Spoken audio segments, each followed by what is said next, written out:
Hey everyone, welcome to the Eat to Win show where sports nutrition meets peak performance. Get ready for expert insights, real stories, and tips to help you win with every meal. Let's dive in. Hi, and welcome to the Eat to Win podcast. I'm Tavis Piatola, your host.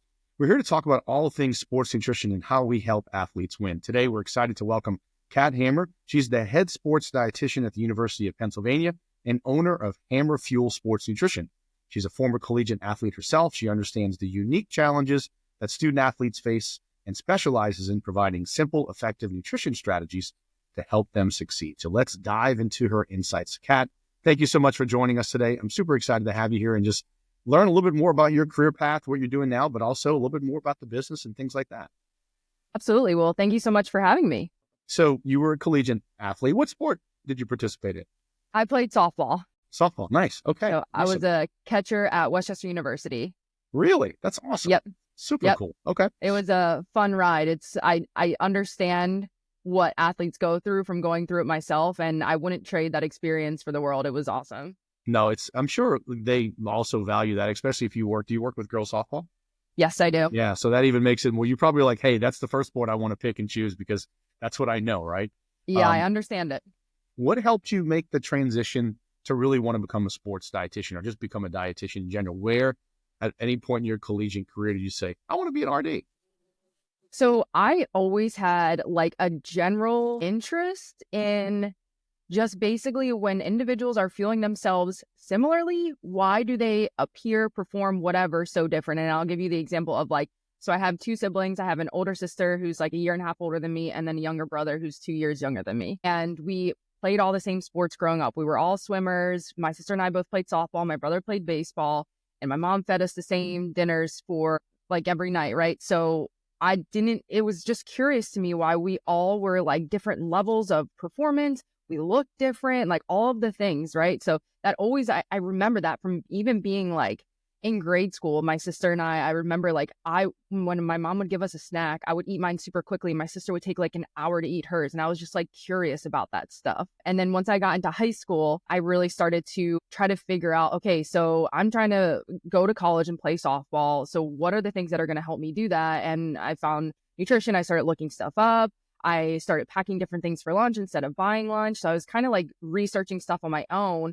And then when I got to college, started studying nutrition, and I was like, it would be so cool to work with athletes. And then my advisor at Westchester was Dr. Christine Karpinski, and the rest is history. So she brought me into the sports nutrition world, helped me to get connected with different people and just like understand what sports nutrition was. And there was like no turning back. I was like, this is what I want to do. This is exactly it. And I had the opportunity like my senior year to run a bit of a research project on my team actually with Dr. Karpinski. So that was really cool. And yeah, that once I found sports nutrition, I'm like, this is exactly what I want to do.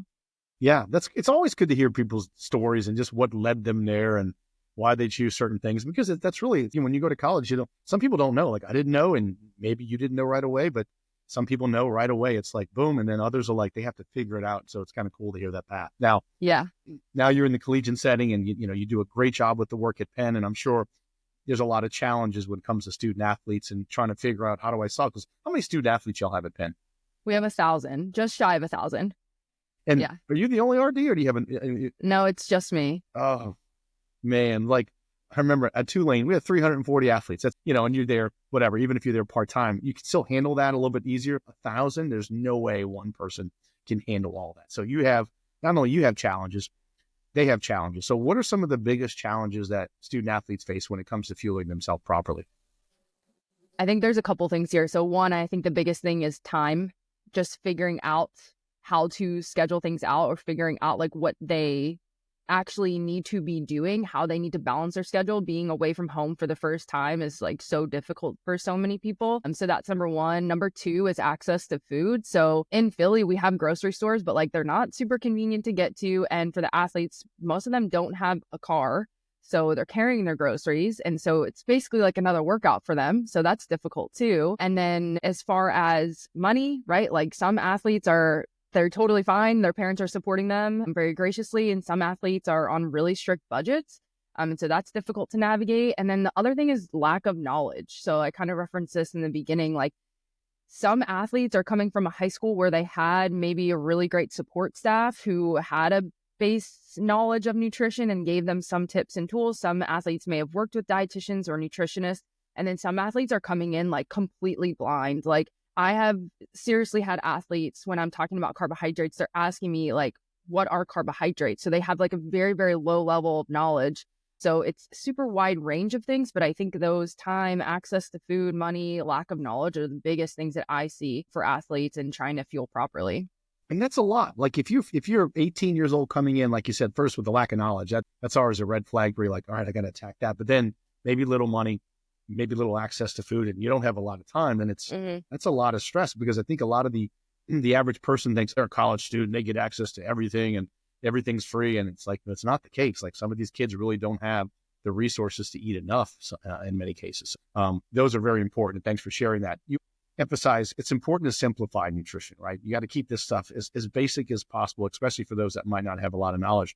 What are some examples and simple strategies that you recommend, like maybe emergency snacks or focusing on frequency over meal planning? What's your approach to that?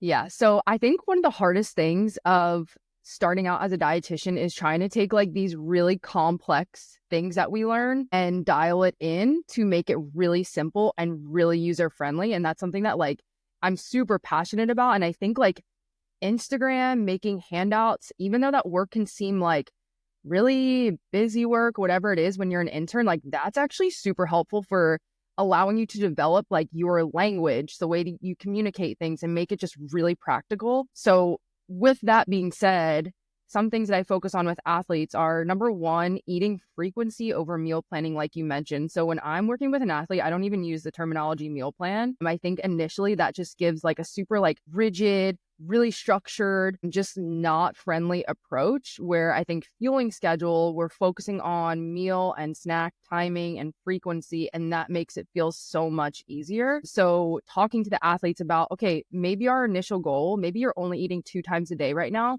Can we eat 3 times a day? Knowing that you really want to get them to maybe 4 or 5, but if they're only eating 2, they're not going to start eating 5.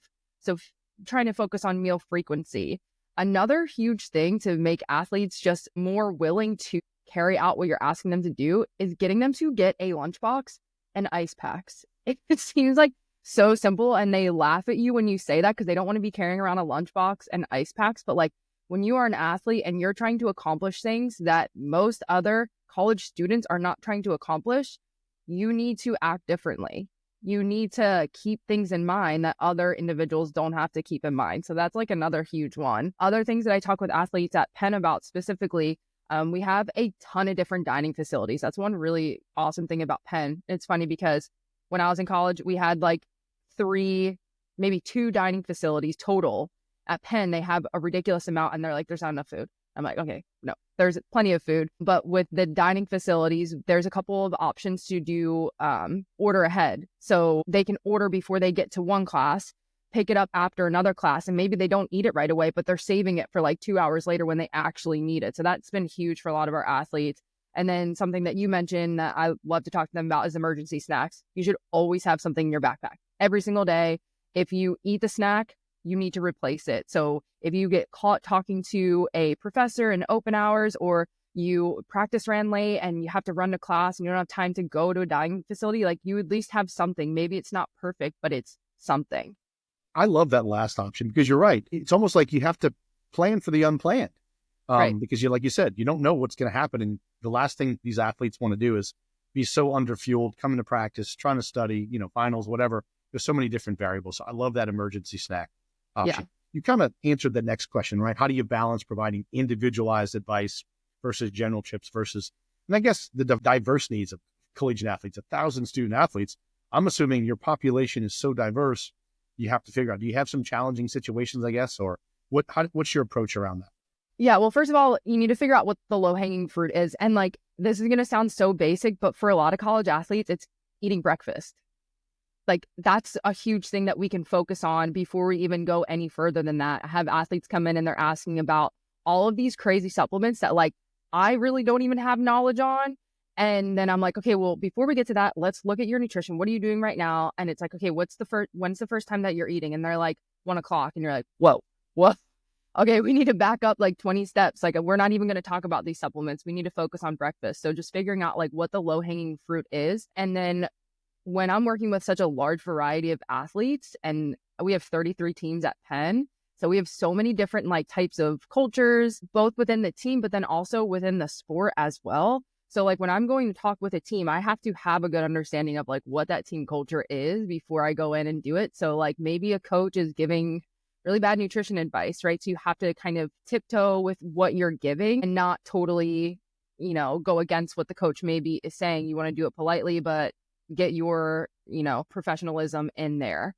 Or maybe the team, like overall, we have some sports, and this is just not just at Penn, but in general, it's maybe embedded in the culture of, underfueling, eating disorders, stuff like that. And so again, you have to kind of figure out how you're going into that meeting. But with any of those scenarios that I just mentioned, maybe the focus is still pre-workout nutrition, but it's just a different way that you're delivering the information. So like maybe even you're using a very similar or the same handout that you've used for multiple teams or multiple talks. It's just the language that you're using to back up what you're trying to explain on the sheet is a little bit different. Yeah, I mean, we get a lot of questions. What does a softball player need to eat different than a football player, or a basketball player versus volleyball, et cetera? I mean, calorie-wise, probably so based on output, right? But I think people are looking for, I need something customized for this sport. And as you know, there's only certain sports that probably are a little bit unique, like the wrestlings of the world and the weight cutting sports, but sports nutrition is still sports nutrition. The next topic we're going to dive into, we're going to shift a little bit into time management. You mentioned actually time is one of the biggest challenges, and time management nutrition for student athletes is a big issue. When you look at academics, training, competitions, how do you help the athletes kind of integrate nutrition into those busy schedules? So I like the athletes to try to think about like in their day-to-day schedule, if they have it in like a Google Calendar or an Outlook calendar or whatever. So they have the blocks of time. So classes, practice, whatever it is, they have these blocks, right? But then within those blocks or in between those blocks are going to be spaces. And any of those spaces should be filled with a time that they're eating a meal or a snack. That's like the perfect opportunity to be able to do those things. So kind of thinking about, again, like a fueling schedule versus just a meal plan. Like when are we able to eat based off of what our schedule currently looks like? For maybe some non-athletes, they can base their day around when their meals are. But for student athletes, like that's just not possible. They have to base their eating around what their class schedule and what their practice schedule looks like. So helping them to kind of like visualize that and know if they have 2 hours in the middle of the day, like they should be taking advantage of that and getting in a meal or snack at that time. And then also just figuring out like when they're actually going to get food. So grocery shopping on off days, or because at Penn, like I said, a lot of the athletes don't have cars being in a city. So maybe somebody's parent has a Costco membership and they can do an Instacart order, right? And they can split it amongst their house or amongst whoever they live with. That could be a really easy way, or using just Instacart to one of the other grocery stores, but making sure that that's like accounted for in their week. So again, if Sunday's an off day, like that's one of the things you should be doing on Sunday is preparing so that you actually have the food for the week. Have you ever advised a student athlete to maybe set reminders on their phone, or like an alarm, like, hey, time to eat? Yeah. And I think for some individuals, super helpful. And I think for others, just turn it off and they're like, whatever. Right. It's like the wake up alarm. Like, I'm tired of hearing that. Right. Now, you mentioned earlier, you talked about students, hey, pack some snacks, put something in your bag in the event that you just don't have the ability. What are some roles that snacks play? But more importantly, what are some of those portable options that you recommend to support those athletes that are always on the go? Yeah. So snacks, looking at that as a way to just keep energy up and help continue the muscle growth and repair process. So snacks, like I think a lot of times they could be just like, when we think of a snack, maybe we just think of like a bag of goldfish, and like we know that that's not going to be the most optimal snack for an athlete. Like it really should almost like reflect a mini meal, but maybe just with different food options. So when I'm talking with athletes about having a snack, in most cases, they should be having a protein source and a carb and or fat source. So maybe some things that would meet those categories is like beef jerky and a piece of fruit. Maybe it's a go-go squeeze or two and a protein bar at that time. Maybe it's a protein shake and a piece of fruit. Maybe it's a peanut butter and jelly sandwich. They're using a lunchbox with ice packs. We now have greater ability to bring different things. Like maybe we're bringing Greek yogurt and granola. Maybe we bring overnight oats. string cheese, things like that. Like, that's why I'm so big on the lunchbox and ice packs, because it just allows us to bring such a larger variety of options. And like, for me being a foodie, like that just makes sense to me. I want different options. I don't want to eat the same thing every day. So I think athletes should really kind of, grasp onto that. Like, they can just have more variety if they have the ability to keep it cold. Yeah. When you hear it, it's so funny because when you say lunchbox, I just envisioned my grammar school. I had like my little He-Man and little cartoons and any figures I used to love. And they're probably like, you want me to bring a what? But now kids have really like nice, sophisticated, like my daughter's 13 and she's like, Dad, look at my new lunchbox. It's just a black bag that's insulated. I'm like, she's excited about that. But I'm like, okay, cool. Let her be excited about it. That's awesome.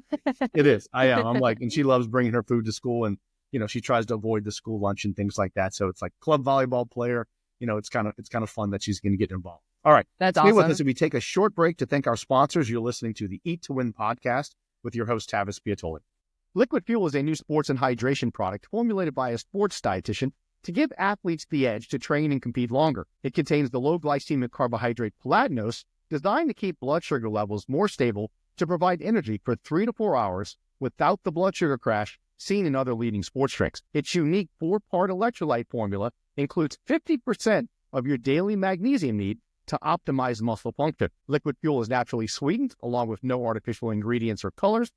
Currently being used by high school, collegiate, and professional teams, Liquid Fuel allows you to live life with the confidence knowing you're properly fueling your body. Visit drinkliquidfuel.com and use the code MSD10 to get 10% off your offer. All right, welcome back to the Eat to Win podcast. We're here talking with Kat Hammer, Director of Sports Nutrition at Penn University. She's also talking about simplifying sports nutrition for collegiate athletes. So let's dive right back in. All right. Balancing academics, athletics, and health. That's always a big topic because you had an Ivy League school like Penn. That's just a big thing. And these students probably have a pretty rigorous academic schedule. Ivy League athletes often face unique pressures. Really, any student athlete does, but particularly I'm sure there's a little bit more pressure for those to be incredibly successful. How do you help them balance academics, athletics, and overall health?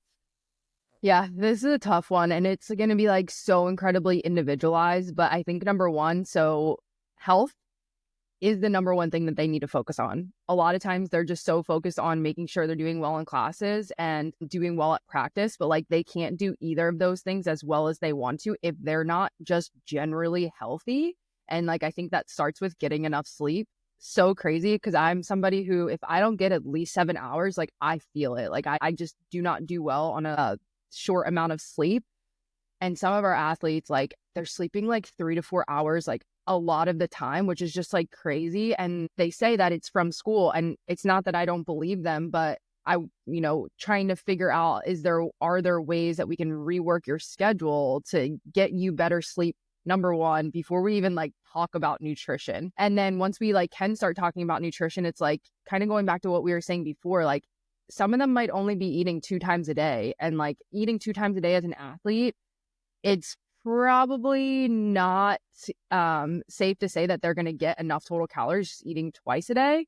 So like, what if we just figure out how you start eating 3 times a day and really start there? And maybe like they don't ever get in one semester up to 100% of their total calorie needs. Yeah, that's not great, but like maybe we get way better at getting closer to our calorie needs than we were in the beginning of the semester. So like, I know a lot of dietitians, including myself, can shade towards the side of being a perfectionist and like just wanting to get to the end point, right? But with a lot of college athletes in particular, like we're never going to get to that point. So like, how can we just get better than we were before? And so focusing on those small things, focusing on like overall health, talking to them about maybe cognitive function when you don't have enough nutrients, like that could be really helpful for them to hear. Figuring out how we just focus on number one, overall health first, is the most important thing in my opinion. You make a great point because like you said, if the calorie intake's insufficient, they're not sleeping a lot, that's just another cascade for even more stress. And then on training on top of that, it's like, and then their mind's probably like, how do I study? It's like, oh, that's got to be just, I don't envy, I envy those students sometimes, but then you don't, because people don't understand there's a lot more stress than just performing on the field. Absolutely. Now, I know you're not a mental health specialist. That's not what you do, but you're going to deal with that because nutrition can play a role there. What are some of the mental and emotional barriers that you see student athletes face when it comes to nutrition, and how do you help them kind of overcome those? I think like number one that comes to mind is body image, right? Like this is such a huge thing. And I'll even say when I was a college athlete, like I dealt with a lot of things too. I would definitely consider myself as having disordered eating. I was always striving to be smaller. And I like to use this story just to kind of give an example. So I played softball. I was a catcher. I was a power hitter. I was used to be powerful. So if I was the smallest version of myself, I wasn't getting everything out of myself that I was given a scholarship to do, right? So my senior year, I ended up losing like 20 pounds throughout the year. And it's really interesting when you look back at it because my power numbers went down. And maybe I like felt good, or I told myself I felt good, but it never showed in sport the way that I wanted it to. And that's something when I look back on it now, it's like super frustrating because I spent so much time trying to make myself smaller and it was taking away from what I was supposed to be doing. And so when I'm working with athletes and I see them kind of going in this direction, trying to help them understand like, what is your purpose on this team? And in like, just like as a person, right? Like, is it to be the smallest version of yourself? No, it's to be able to go through life and be healthy and then contribute in a very meaningful way to your team. So trying to help athletes kind of understand that fueling yourself appropriately is what we should be doing, is how we get to the best version and the best athlete. So I think that's like the number one thing that I see as far as emotional and mental barriers to just being the best athlete that you can be. And unfortunately, this is far too common. It's so embedded in like literally everything in our culture, TikTok, social media, everything. And even like, unfortunately, like coach language, right? Like sometimes we're facing coaches, maybe athletic trainers, maybe support staff that are just giving really contradictory messaging, intentionally or unintentionally. And those things, when you have an individual who has, superiority over you, like you're going to take to heart what they're saying. And that I know I experienced the same thing, whether it's a joke or not, it's impactful. Yeah. Words are very impactful. We're seeing some of that with daughter's volleyball team, and just kids are getting coached very tough, in a very tough way. And I think nowadays, back then, you and I growing up and me growing up in the 80s, we were coached very hard. And when I played high school football, you got hit over the head if you did something wrong with the clipboard. Thankfully, there's a helmet on, so you're not worried about that. But now it's like, I think there's a different, level of student athlete, especially at the young level, that they might not know how to handle some of these things. And granted, I'm not saying everything that's being said is the right thing that, to coach athletes, but yeah, it's tough. I'm glad you mentioned that, and nutrition plays a big role. Long-term health. In a lot of these student athletes, we have to think life after sport, because for many of them, there's no after college for them. There'll be a small percentage, as you know, that will play at the professional level. What's your focus when you educate student athletes about building sustainable habits that's really to take them, for the rest of their life? They move into their career. What's your approach there? Number one, helping them to understand like what the function of certain nutrients are. Like carbohydrates are going to give you energy. Protein is going to help with not only muscle growth, but like so many different things, right? And so maybe not just focusing on what the initial or what the most important like sports performance benefit is, but what like the overall health benefit is as well. Really comes into play when we're talking about vitamins and minerals and stuff like that. So I think that's really important to include. There's something else I was going to say on that. Maybe I'm going to lose my train of thought now, but I think just giving them an understanding of like, we're not just focused on your sports performance. We are focused on your overall health. We need to kind of keep that in mind. When you think about student athletes that are listening, young student athletes, high school student athletes that might be sitting here going, maybe I want to be a dietitian, but I also want to play at the collegiate level. What's one piece of advice you would give them to start making better nutrition choices today? If they're not eating breakfast, start eating breakfast. That's it. Love it, because 40% of high school kids don't even eat breakfast. I know. I work with a lot of high school athletes in my private practice, and it's just like, it's crazy. You can almost like guess that they're not eating breakfast. So that's number one. And number two, I would say maybe like the next thing is trying to eat 3 meals a day. If they're not already eating 3 meals a day, that's the next best step. And then maybe focusing on snacks before we even get to really talking about like the specific nutrient timing and like get your high carb pre-workout snack in and stuff like that. Like the things that sound exciting are the things that are second to the basics and the foundation. So again, if you're not getting breakfast or you're not eating 3 meals, like I wouldn't even go any further than that. Yeah. So those listening, take Kat's advice. It's going to work. Just think about fueling your body. Think about where you can get just a little bit better. As Kat mentioned earlier, she's like, just get a little bit better. If you're not eating breakfast, just start eating something for breakfast to get your body in that habit, because it's going to make a world of a difference. A couple of more questions as we kind of get close to the end. For the audience listening, what's one takeaway that you'd like for them to remember about how do you fuel the student athlete for success? What's really, you mentioned breakfast, but how do we just fuel for success overall? Increasing just knowledge around nutrition. So how do we just create a balanced plate?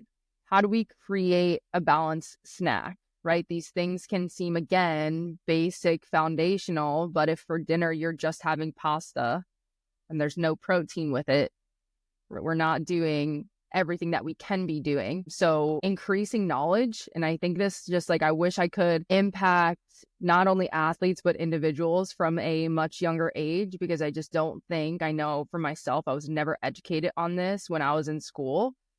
Yeah, we have like the food pyramid, but that's like a 5-minute talk. So ancient. Yeah. And so food pyramid, or like the plate that they've come out with now, and all of those things, like, yeah, that's, I guess, an introduction, but not a meaningful introduction, in my opinion. So I wish we could educate earlier. And I would say, like, for people listening, if you're a high school athlete and you really do want to play at the next level, start investing in your nutrition. Like, it's going to be so incredibly impactful for your knowledge and health before we even get to performance. Like, yeah, it's going to help with performance, but like the things that we keep talking about, it's going to help overall health first.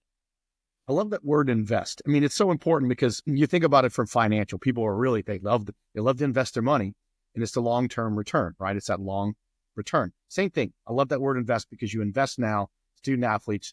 This is the number one piece of that puzzle. If you put nutrition first, everything falls into place. If nutrition is a mess, everything underneath it, performance, recovery, body comp, just doesn't really reach those goals. So I love that word. All right. Yeah. And one thing to add, can I just add one thing to that? Yes, please. Go ahead. It's very interesting to see when athletes come into college. We were talking earlier about like some athletes come in and they have no nutrition knowledge at all. Like I've said, I had athletes ask me what a carbohydrate is. And for those athletes, they're really not able to get a sense of their nutrition, at least until like their junior year, right? Like freshman and sophomore year is a figuring it out time for them. And then junior year, maybe they start to get it, but maybe they never get it because they never had that knowledge and they just learn how to do it, halfway, versus individuals who come in and they're like, oh, I've worked with a dietitian before and I have questions on more specific things. They're already trying to optimize their nutrition, right? There's a difference between working on your nutrition and optimizing your nutrition. And I want everyone to get to the point where we're optimizing nutrition. And that's when we can start talking about supplements and the cool things and stuff like that. But like, if we don't have that baseline knowledge, we're really at a deficit. So if you can gain that knowledge even before you get to college, if that's your goal, I would highly advise that. I love what you said earlier too. This is something we can't be perfect in, but I see so many people trying to chase numbers and trying to be perfect with their diet. Like it doesn't even exist. There's not even a reality around perfect diet. Tracking, weighing food, trying to hit macros. It's like you said earlier, just eat and try to have a plan and have good balance. I love it. Let's learn about Hammer Fuel Sports Nutrition. I want to know a little bit about your private practice. Tell us about that, what you're doing, who you're working with. Obviously no names, but just like type of athletes and individuals. Let's learn about that. Yeah. So I started my practice right after I finished my internship and took my RD exam, because I took my RD exam in 2020. So it was right after COVID hit and there were no jobs. It was so frustrating, such a frustrating time to finish my internship. And so when I was training in college, I was working with a sports performance facility or working out there. I also interned as a strength and conditioning intern. And then they asked if I wanted to do some like nutrition consulting for them. So I started doing that, and it kind of just grew into, okay, I should probably like just name this something and create a business. And so while I was job searching after my internship, I just started taking on clients, mostly high school athletes. And just over the years, I've continued to build it. When I first started at Penn, I was only part-time. So I was doing part-time my business, part-time as a college sports dietitian, and working again with a lot of high school athletes, college and then professional athletes. And where I'm at right now with the business is continuing to do that on the side. I would say a majority of my clients are either college or high school athletes. And I'm really starting to focus on getting out into certain high schools and doing presentations for different organizations and things like that. And I feel like that right now, that's where my passion lies, and going out into the community or doing some different virtual presentations as well. I really love talking to bigger groups. I love the one-on-one stuff too, but I like the ability to reach more individuals by doing the group presentations. I think that's really fun for me. And I have some high schools who I do a progressed curriculum with, because it's great if we give the baseline knowledge of what the nutrients are, how we should be balancing them, that type of thing. But when we can progress that knowledge and through different seasons. So I'm working with one high school, their baseball team right now. I already gave the initial presentation, just an overview of what are the nutrients, how should we be balancing them, stuff like that. I'm going to give another presentation next month, and then one more right before their season starts, so we can really build their nutrition and not just continue to talk about you need carbs, you need protein, whatever. It's no, why do we need these things? How do we do these things? And all of that. So that's really what I'm most passionate about right now with my business. Website, email address, we're going to put that in the show notes for people to see. Yes, website. And I post a lot on Instagram, really trying to do simple takeaways for athletes. I'm not there putting on all these really in-depth recommendations. It's okay, here are options for breakfast, or here are pre-workout options and stuff like that. And so I just try to do my best with continuing to get information out. Awesome. Okay, we'll have all that information. Visit Kat's website. That'll be listed in the show notes for you guys to have. Kat, this was awesome. Now, you're not ready to go yet, because there's a question that you don't realize I'm about to ask you, and it has nothing to do with today's topic, right? So it's not nutrition related, strictly fun, strictly because I want to be a little selfish and ask something about my true love is music. And I ask all my guests this. I've always asked the guests this one question. We won't do three. We call it my little curveball round. But the question is, if you could be the lead singer of any music group, band, or anything, who would that be? I may ask you a second question, but that's just it. That's the really first question. I feel... Oh, this is such a hard question. I feel like a lead singer of a country band would be so cool.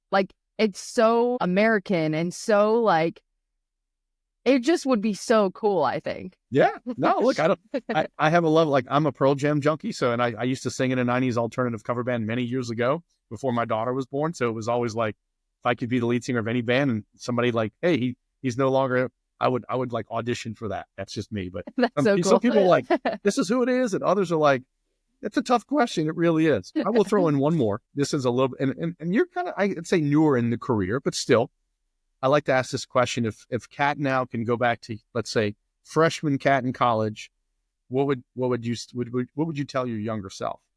Well, this is a good one, and I already have an answer for it. One of the hardest lessons for me throughout college and into my career, and I learned this very, very quickly when I started the career, is not everybody has the same background, perspective, opinions, ideas as you.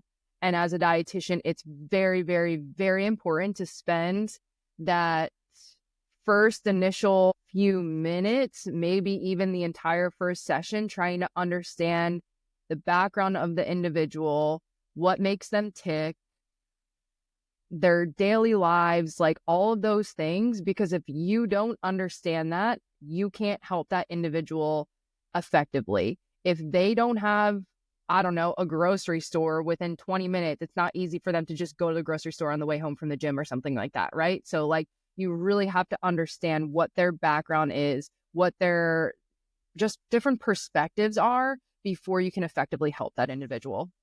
Love it. Thank you so much. That's great. No more questions, no more secret little questions. I just like to kind of keep people on their toes.